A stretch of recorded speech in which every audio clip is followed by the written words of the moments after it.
그 전에 8월 6일하고 9일에 일본에 히로시마하고 나가사키에 원자폭탄이 떨어져서 우리나라가 극적으로 해방이 됐잖아요. 그죠?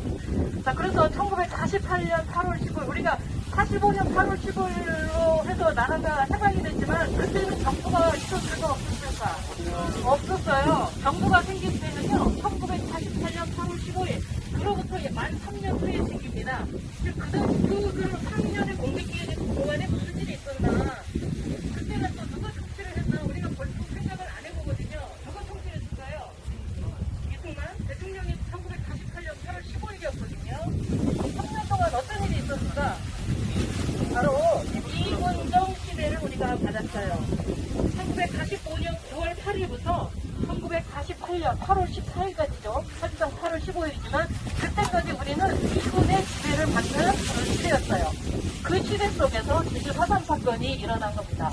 제주 4.3 사건이 일어난 그 날짜, 즉 남로당 무장대가 무장공비를 일으킨 날짜는 1948년 4월 3일이에요. 미군정이 중심에 있었던 때 제주 4.3 사건이 일어났습니다. 여러 가지 원인이 있지만 제주 4.3의 원인은 크게 두 가지입니다. 제주도민이 더 이상 서북청년단이라는 경찰 세력, 그 민간 단체 세력, 우익 세력이죠. 그리고 그 당시에 일제강점기 경찰이었던 사람이 미군정 경찰이 되어서 제주도민을 이렇게 압박했던, 그런 못살게 굴었던, 탄압했던 그런 불만이 1948년 4월 3일에 4.3 사건으로 돌출이 되어지고, 또 하나, 그 당시에 정치적인 관건, 나라를 제대로 세워보겠다는 열망이 있었죠. 제주도민뿐만 아니고 전국적으로. 그래서 독립된, 통일된, 남북이 하나된 독립된 정부를 세우고 싶어하는 그런 열망이 같이 폭발한 거예요. 그게 잘 이루어지지 않으니까. 그래서 4.3의 그런 원인을 크게 얘기하자. 그렇게 얘기하면 그 당시에 우익 단체였던 서북청년단의 세력, 그 다음에 일제경찰 세력이었던 미군정 경찰의 탄압, 그리고 통일정부를 세우고 싶어하는 제주도민들의 열망, 즉 남한만의 단독선거, 단독정부 수립을 반대하면서 4.3 사건이 일어났는데, 우리나라 특히 제1기 정권이라고 보면 되죠. 이승만 정부가 들어서면서 대도민 탄압이 이루어집니다. 자, 이때는 한국전쟁 시점이라고 잠깐 얘기했는데요. 우리 제주 4.3 사건 진상조사 보고서에는 1954년 9월 21일 4.3이 종료된 걸로 봐요. 그럼 한국전쟁은 언제 일어났어요? 연도 모르겠어요. 모를 수밖에 없지. 1950년 9월 25일, 54년 9월 21일에 4.3이 끝났으니까 4.3 사건은 굉장히 긴 시간 동안 일어납니다. 주로 몇 년 정도 된 것 같아요? 원래 보고서에는 47년 3월 1일부터라고 얘기하거든요. 그럼 약 7년 동안, 거의 8년 동안 4.3 사건이 종식되지 않고 제주도민들이 경찰, 군인들에 인해서 탄압받고 목숨을 잃었어요. 특히 6.25 때도 제주도민들이 많은 사람이 목숨을 잃습니다. 보통 이제 전쟁은 보통 육지, 본토에서 이루어졌기 때문에 제주도민들은 희생자가 좀 적을 거라고 예상을 하겠지만 그렇지 않았습니다. 왜냐하면 이승만 정부가 들어서면서 소위 말하는 예비검속이라는 걸 실시를 해요. 그 예비검속이 뭐냐 하면 범죄 가능성이 있는 사람을 미리 잡아들이는 겁니다. 여러분, 내가 만약에 뭐 아무 짓도 안 했는데 범죄 가능성이 있으니까 경찰서에 가둬놓고 이게 말이 됩니까?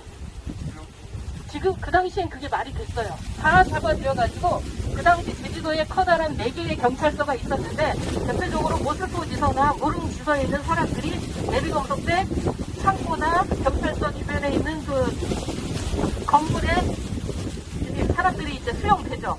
근데 그 날이 그 수용되자마자 50년 8월 20날, 음력으로는 7월 7성날 주민들이 이곳으로 끌려와서 집단학살을 당합니다. 첫 번째 집단학살을 당했던 데가 저 오른쪽에 보이는 것인데요. 주로 이제 한림 지역에 살았던 사람들이 8월 20날 새벽 2시에 일차적으로 한 68명이 집단학살을 당하고요.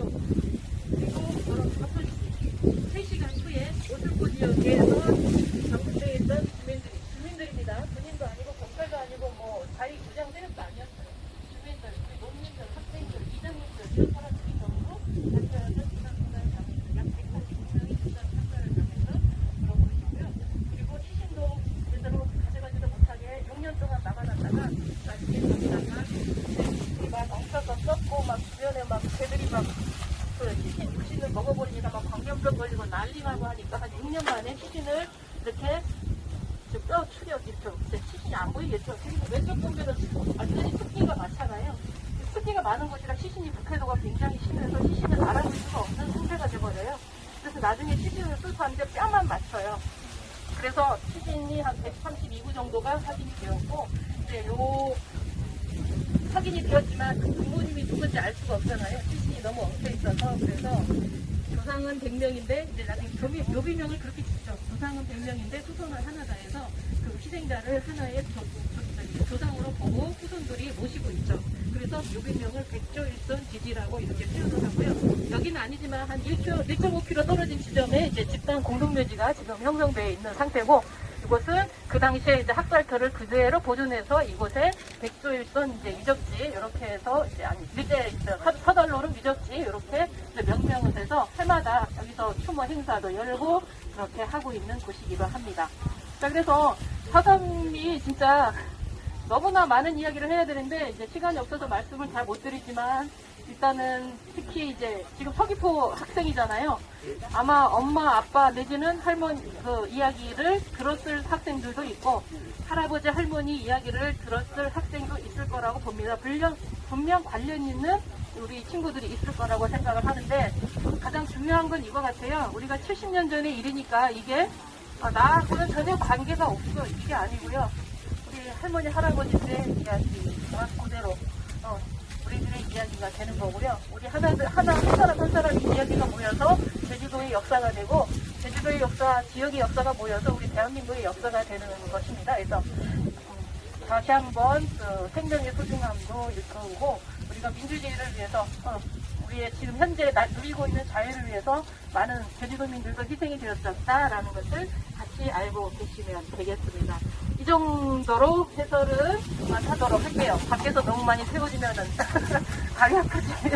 자, 다음은 지금 날씨가 안 좋으면은 바로 버스로 가려고 했는데, 고사포 진지가 있어요. 일제강점기 때 만들어 놓은 진지인데, 그 동굴 입구하고 고사포 진지를 보고 바로 저쪽으로 이동해서 저 버스를 저쪽에서 타도록 할게요. 근데 이제 약간의 흙길이 있으니까 미끄러울 수 있어요. 뛰거나 하시면 안 되니까 천천히 요 왼쪽으로 이동하겠습니다.